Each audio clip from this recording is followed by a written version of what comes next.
tantos anos, hoje é uma escritora. Não é demais? Minha primeira amiga. E eu tenho uma amiga escritora. Oh, parabéns, que orgulho. Eu tô aqui na frente. Essa é a primeira.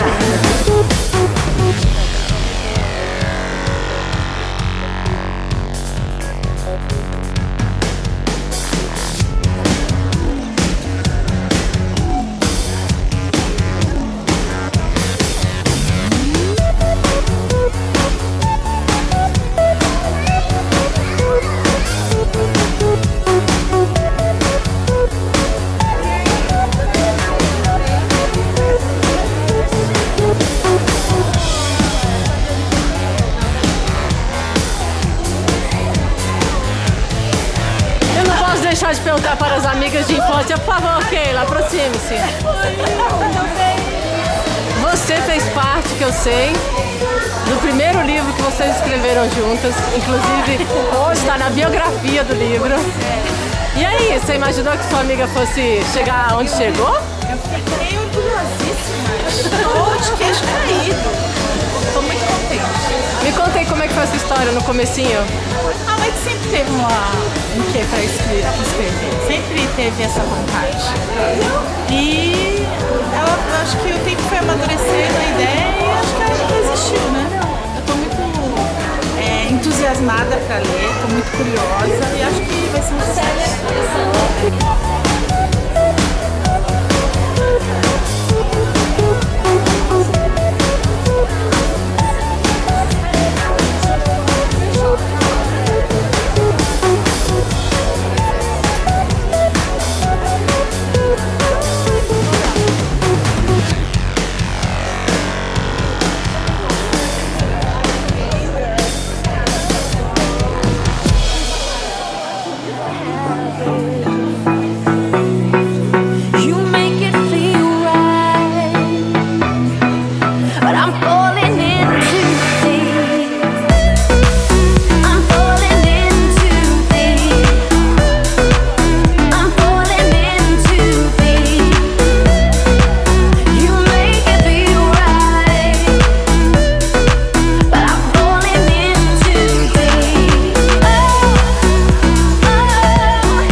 De começar o autógrafo, nós conversamos, né? Já havíamos conversado, porque esse evento foi bem preparado, foi preparado com muito cuidado pela Maite, né?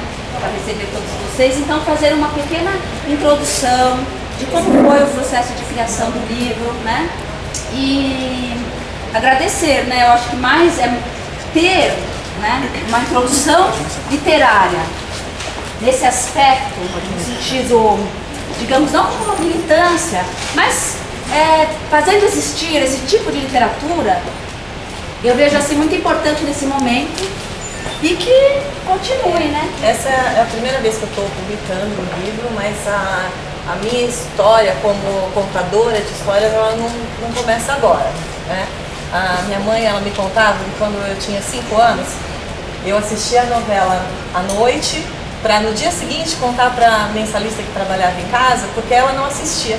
E minha mãe falava que eu, mesmo pequenininha, falava o nome de personagem, contava os detalhes do que tinha acontecido na novela e assim ela seguia. Com 9 anos eu comecei a criar novela na minha cabeça. Aí eu ia deitar meia hora antes da hora que eu queria dormir para poder ficar criando os capítulos que depois eu contava para minha irmã.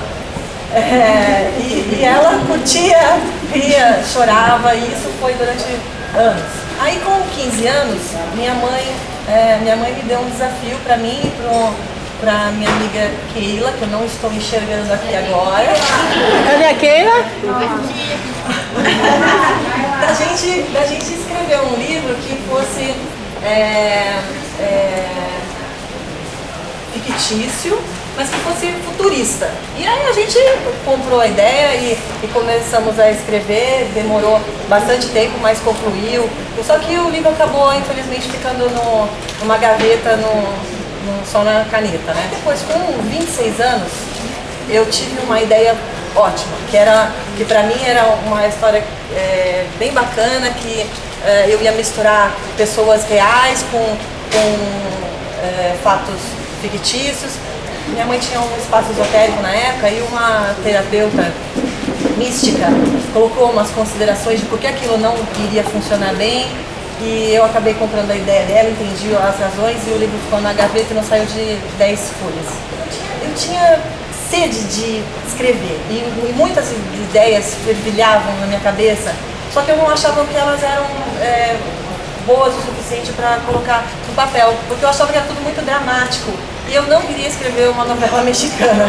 Nada contra quem gosta de novela mexicana, mas é que eu não queria que eu escrevesse esse tipo de história. Então aí eu conheci um escritor e ele falou assim que o escritor, ele é sempre muito detalhista, ele precisa prestar atenção em tudo. Presta atenção no que ele sonha, presta atenção nas pessoas, nas pessoas dentro do ônibus, as pessoas na rua. E aí eu comecei a fazer isso, comecei a prestar atenção em tudo. Aí dentro do metrô, um dia, até que deu um ponto legal, mas só que só era na minha cabeça que eu estava tendo, não tinha papel, não tinha caneta, não tinha smartphone naquela época. Eu não consegui gravar a minha ideia e ela se perdeu. Até que um dia eu tive um sonho. E a hora que eu acordei do sonho, eu voei na caneta e comecei a pegar todos os detalhes que eu podia desse sonho. Só que o sonho era um desfecho. E aí eu fiquei pensando o que poderia ter acontecido com a pessoa para chegar naquele desfecho. E aí surgiu a Dor Me Enfeita a Face. Eu me preocupei muito em envolver vocês já na atmosfera do livro, da história. Então, as músicas que estão tocando durante o lançamento são coletâneas do Barry Manilow e da Sarah Brightman, que são mencionadas no livro que várias vezes. Né? A bebida é um drink que chama Kir, que eu não sei se quem não conhece, é a mistura de vinho branco seco com licor de cassis, e que é a capa do livro. Ela é a capa do livro porque eu quis que na capa tivessem elementos que linkassem a história, só que de uma forma sutil. Eu me diverti muito escrevendo, eu chorei, eu dei risada, eu sofri junto, e eu gostaria de causar esses mesmos sentimentos em vocês. Tá? Queria agradecer por vocês terem vindo.